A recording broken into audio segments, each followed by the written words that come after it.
Շնորհակալություն, պարոն Խուդոյան։ Հաջորդ ելույթի համար հիմնական ամբիոնի մոտ եմ հրավիրում Արա Զոհրաբյանին։ Խնդրում եմ պատրաստվի Ռուբեն Մխիթարյանը։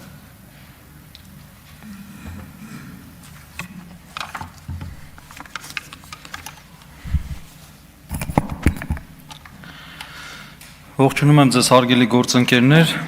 հաշվի առնելով ժամանակի սղությունը փորձեմ կարճ ներկայացնել մտքերս։ Նախ եւ առաջ կարծում եմ պետք է պատասխանենք հետեւյալ հարցին, թե ինչու է հարձակում սկսել եկեղեցու դեմ, դա որն է այս իշխանության նպատակը։ Որովհետեւ երբ որ ուղղակի փորձում ենք մտածել, թե արդյոք սա ձեռնտու է քաղաքական ուժին, այն էլ ընտրություններից 1 տարի առաջ, կարծում եմ բոլորդ կհամաձայնվեք, որ սա ոչ ձեռնտու նախաձեռնություն է, որովհետև եկեղեցին ի վերջո այն կառույցն է, որը տարբեր քաղաքական ճաշակ ունեցող մարդկանց միավորում է, եւ բնականաբար նույնիսկ քաղաքացիական պայմանագիր կուսակցությունից կլինեն մարդիկ, ովքեր հավանություն չեն տա այդ նախաձեռնությանը եւ բնականաբար դեմ կկանգնեն այս գործընթացին։ Հետաբար հարց է ցակում, լավ ինչու է Նիկոլ Փաշինյանը սկսել այս ոչ ձեռնտու գործը։ Եվ այստեղ հաշվի առնելով նաև նրա արտաքին նշանները, գալիս ենք այն համոզման, որ սա թուրք-ադրբեջանական օրակարգ է։ Ինչու, որովհետև, տեսեք,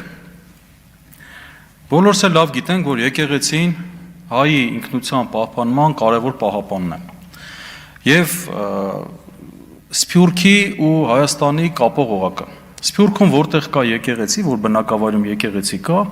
այդ համայնքը ավելի կազմակերպված է եւ բացի իր կենսական կենցաղային խնդիրներից զբաղվում է նաեւ ազգային հարցերով։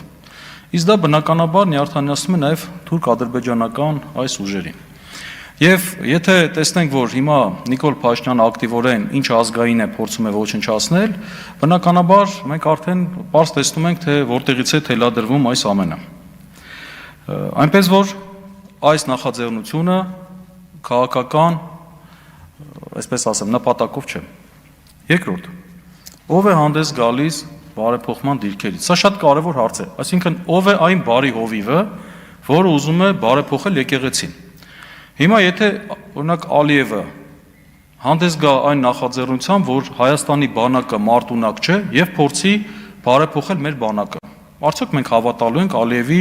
այդ հայտարարություններին եւ առաջարկներին։ Պարզ է, որ չենք հավատալու։ Հիմա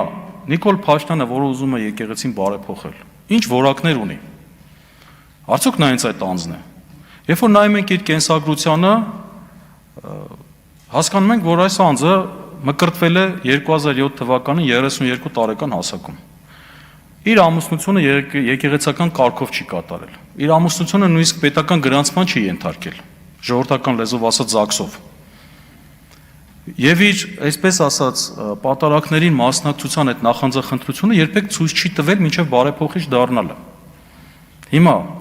այս անձը արդյոք իրոք այն բարի հովիվն է, որ ուզում է եկեղեցին բարեփոխել։ Թե նա այն անձն է, որ ուզում է այդ պատրվակով այդ դռնով ներս մտնել եւ քանդել եկեղեցին։ Եվ այստեղ մի կարևոր բան էլ կա, մեզ Աստվածաշունչները սովորեցնում է, ասում է ծառը ճանաչեք պտղից։ Բնականաբար մենք չենք կարող նաեւ նրա մեթոդները հաշվի չառնել։ Ինչ մեթոդներով, ինչ միջոցներով է նա այդ բարեփոխման ծրագիրը իրականացնում։ Տեսեք, ներխուժում է ծիսական կյանք, եկեղեցու ներքին կյանք, նույնիսկ պատարակի բովանդակությունն է փորձում աղճատել,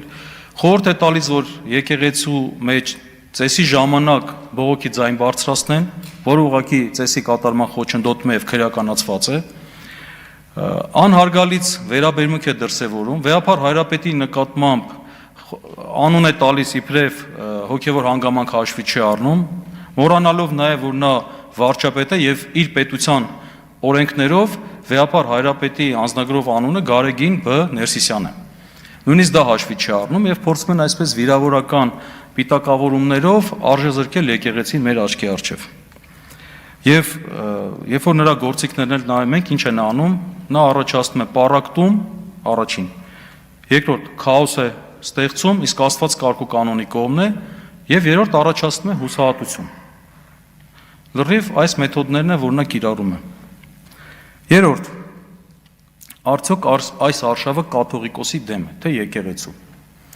Սա էլ շատ կարևոր թեզ է եւ իշխանությունը այսօր մանիպուլատիվ ձևով փորձում է սա ներկայացնել իբրև անձի դեմ ուղղված արշավ։ Մինչդեռ դա այդպես չէ, որովհետև եթե մենք դիտարկենք այս իշխանության գործելակերպը եւ կտեսնենք, որ կաթողիկոսը իրականում զուտ օգտագործվում է հենց մարդկանց մոլորեցնելու համար, որովհետև կաթողիկոսը ինչ կապ ուներ օրինակ հայ եկեղեցու պատմության առարկան կրթական ծրագրից հանելու հետ։ Կաթողիկոսը ինչ կապ ուներ հոգևոր ծառայությունը վերացնելու, լուծարելու մեջ։ Կաթողիկոսը ինչ կապ ուներ եպիսկոպոսներին, քահանաներին հալածելու հետ։ Եվ այս պարագայում ուղղակի մենք համոզվենք, որ խնդիրը իրականում եկեղեցին է, որովհետև ինչպես արդեն առաջի հարցադրման ժամանակ նշեցի, իր պատվիրատուների նպատակն է եկեղեցու մեջքը ջարդել։ Մի բան էլ կուզենայի ասեի հաշվի առնելով ժամանակի սղությունը, եկեղեցու ներքին գործելու միջամտելու իրավական արգելքի մասին խոսվեց, պարոն Հարությունյանն դա մանրամասնորեն նշեց,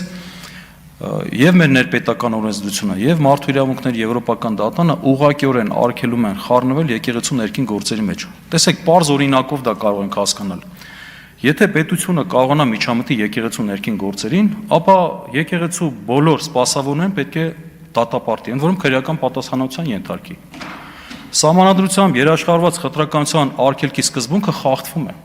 Կինը չի կարող դառնալ եպիսկոպոս։ Կինը չի կարող խորան բարձրանալ։ Սերով պայմանավորված խտրականություն է։ Պատական չի, որ արգելվում է մտնել ներքին կյանք,